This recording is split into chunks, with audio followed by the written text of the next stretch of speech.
All right, right on, folks. John Crane here in my shop, and I am next to my wood stove, and I tell you, it is cold in here.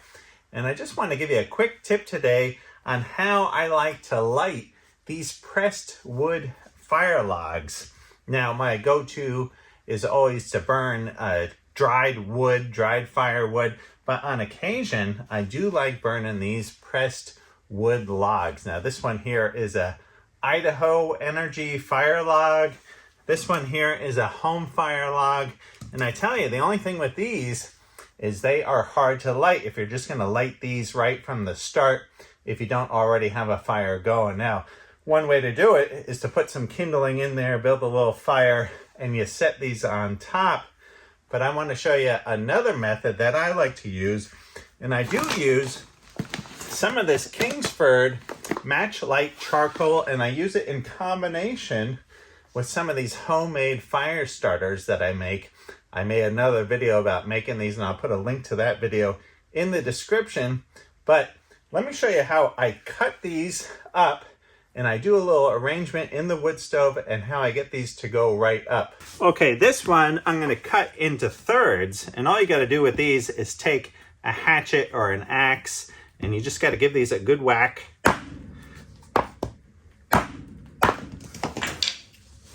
There's one piece there. And I got that one into thirds. Okay, I'm over here at the bench because this is easier to describe on top of the bench.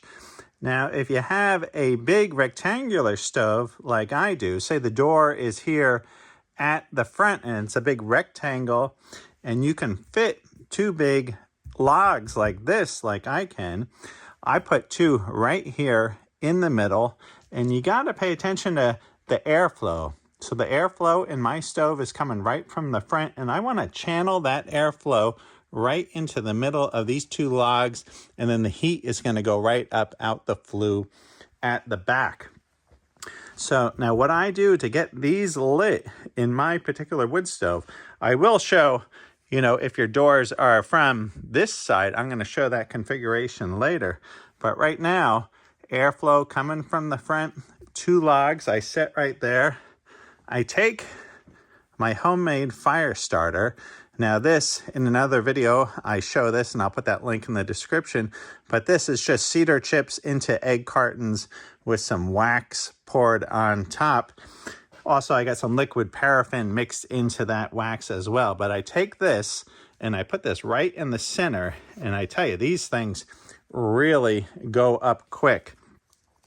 Now, what we want here, I don't know what this is, probably 2 inches or so. And what I use around this fire starter now is some of this Kingsford match light charcoal. So what I do is I put 4 in the back.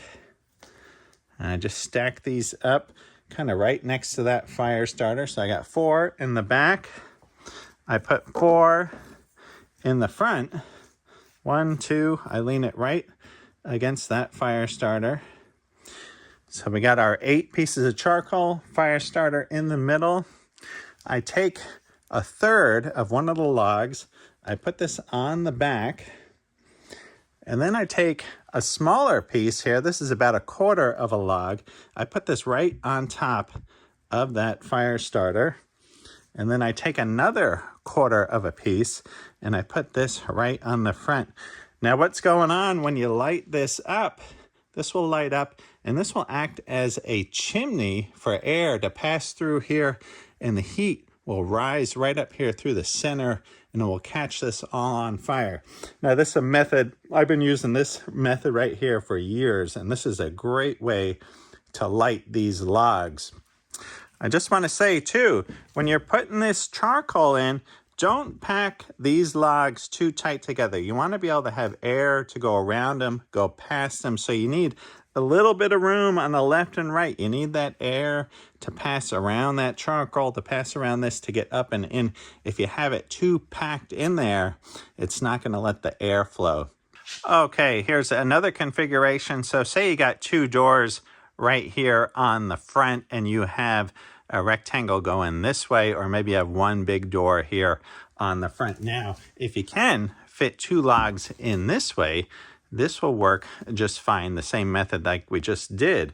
But sometimes you have a small firebox in these wood stoves, and sometimes this can be too much wood to put inside, and this will overheat your wood stove. Sometimes you want to go with a smaller amount, or you can't fit these in this way. So another method is to take a chunk like this. This is like a 1/3 or a 1/4. You can put 1, 2, 3. Just like that. We got our airflow going right here into the center. We put our fire starter in the middle. Put a couple pieces of charcoal.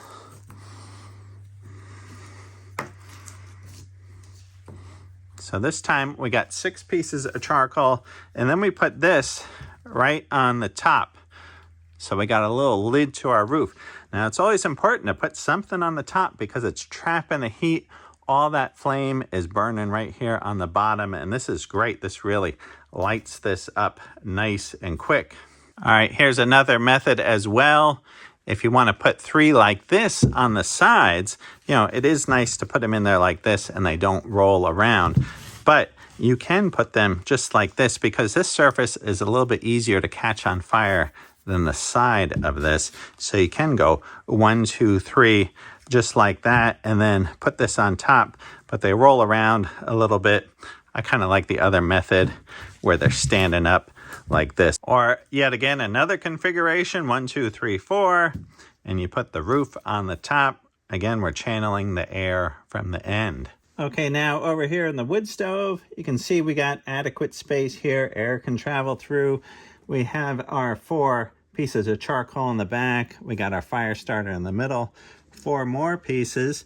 So then we take this piece and put this towards the back right on top of that charcoal. And then we take this piece and we put this almost right above that fire starter with a gap between those two.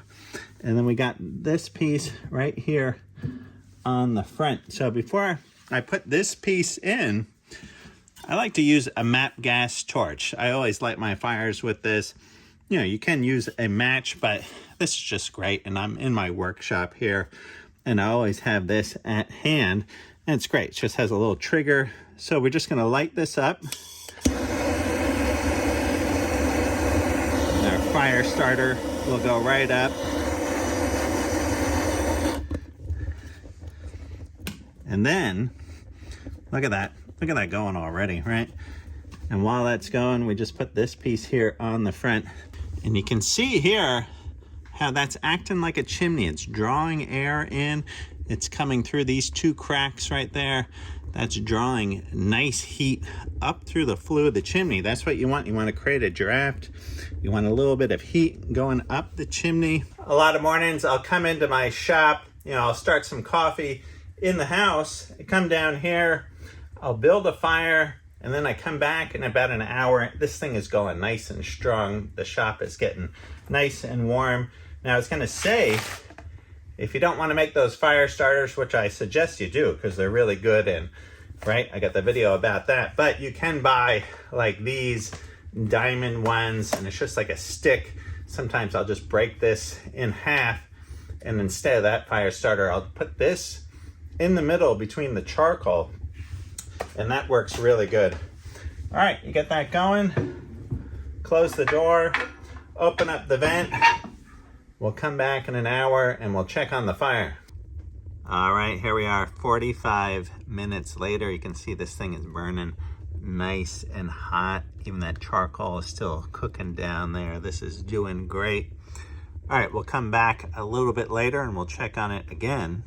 All right, let's take a look now. This is an hour and 15 minutes into the burn, and you can see this thing is just roaring. We got a really nice fire, and you know, in another hour we can throw another log on top. And these embers burn here for a long time. These are great, like overnight type logs. All right, there you go, folks. A nice fire burning, and I gotta say, it's good to know your stove. Start off with a little bit of these pressed logs in there. You don't want to overheat your stove. You know, well, you can tell Meow Meow here, the inspector, she loves a good warm fire. But learn your stove, start burning just a little bit at a time and figure out what is too much for your stove, because you don't want to overheat your wood stove, right? Read all your manuals, all that kind of stuff, and figure out what you can burn. All right, hope you guys enjoyed this video, and stay warm this winter, stay nice and safe, and I'll see you guys all soon. All right, right on. You're gonna say right on too? Right on. Oh, and just real quick, these little magnet thermometers are a great thing to have. A lot of times I'm burning this stove right here between 400 and 600 degrees. That is a nice operating temperature. This is good for monitoring your stove. You don't want to get too hot. You don't want to be too cold. All right, right on.